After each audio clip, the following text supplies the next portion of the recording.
শিলা খুব চেষ্টা করেছে ভালো করার, ভালো করেছে। এরা সব মানে কি বলবো, মানে এদের ছবি দেখে আমরা অভিনয় এসেছি এবং দেখেছি। যদিও অনেক মানে ছোটো ছিলাম আমি, পরবর্তীকালে আমার ওয়ান অফ মাই ফেভারিট হচ্ছে মেঘে ঢাকা তারা। কতবার দেখেছি সেটা আমি বলতে পারবো না। সবকটি ছবি দেখার চেষ্টা করেছি এবং আবারও বলবো মেঘে ঢাকা তারা। ওতপ্রোত পরিচয় রয়েছে এই বিরাট ব্যক্তিত্বের, এই কিংবদন্তি পরিচালকের। আপনার জায়গা থেকে দাঁড়িয়ে আপনি কি বলবেন এই ছবি দেখার পর?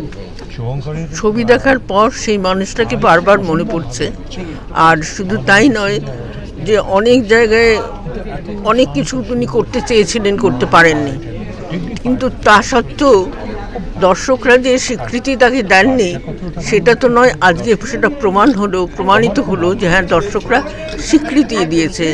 আরও দর্শকরা স্বীকৃতি দেবে এটা মনে হবে যদি এই ছবিটা প্রতিদিন হাউসফুল যায়। তাহলে সব দর্শকদের একটা ধন্যবাদ, কৃতজ্ঞতা জানাবো। একজন পরিচালকের ভিতরের যে এত যন্ত্রণা, এত কষ্ট, যেটা আমরা বাইরে থেকে তো বোঝা যায় না, সেটা যে এইভাবে ব্যক্ত হলো, হ্যাঁ, এটা তো একটা অনেক বড় বিষয়। এবং সেটা যে দর্শকদের ভালো লাগলো, এইটাই তো হচ্ছে, তারা যে তার ব্যথাটা বুঝতে পারলেন, এখানেই সার্থকতা।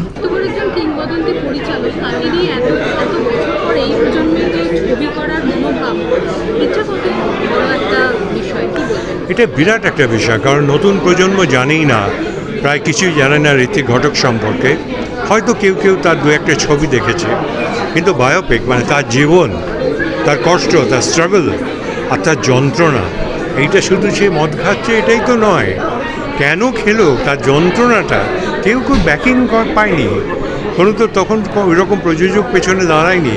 বিমল রায় দাঁড়িয়েছিলেন মধুমতি সুপার ডুপার হিট, আর কীরকম ধরেও ফেলেছে মানুষটাকে, কি মেধা সে সাদা কাগজে বলে যাচ্ছে। এইগুলো জানবার জিনিস, নতুন প্রজন্ম এগুলো জানতে পারলো।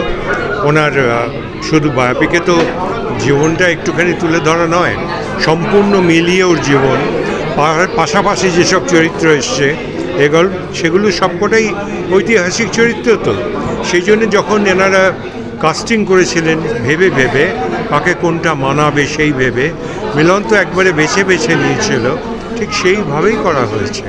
সেই জন্যেই এত বোধহয় মানুষের ভালো লাগবে বলে আমি আশা করি। আপনারা সবাই বড় পর্দায় দেখুন, ছবিটা ভালো লাগবে।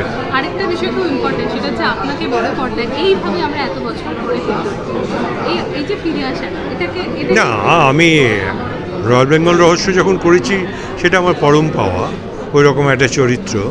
তারপরে আবার এই রকম একটা চরিত্রকে আমায় নিয়ে এসছে, এটা মিলনের কৃতিত্ব।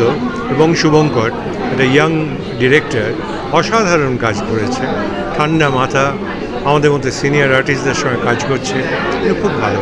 আমিও খুব এনজয় করেছি কাজটা করে, চরিত্রটা করেও খুব মজা পেয়েছি। এমন নোংরামি করা হয়েছে ওনাদের সাথে বা চিন্তাভাবনায়, এত ভালো মানুষ সব সরে যায় এরা, এত আমার ধারণা যে এরা সরে আসে, কষ্ট পায়, যেটা বলতে চায় সেটা পারে না, যেটা করতে চায় সেটা পারে না। এই দুর্দান্ত সিনেমার এটা হওয়া উচিত ছিল। এমন একজন মানুষ, আমি বলছি আমরা তখন ছোট স্কুল কলেজে পড়তাম, তো সে সময় কিন্তু ওনার বিরাট সম্মান নাম ছিল। এবং একটা আমার মনে হয় যে ওনাকে সে যে জিনিসটা তৈরি হয়েছিলেন সেটাকে নষ্ট করেছে, কেউ সমর্থন করেনি, যারা মাতব্বর থাকে না, সেই জন্য আস্তে আস্তে নিজে সব সরে এলো নিজের মতো করে। কিন্তু খুব ভালো করেছে, আজকে ফিল্মটা দারুণ হয়েছে, খুব ভালো। আমি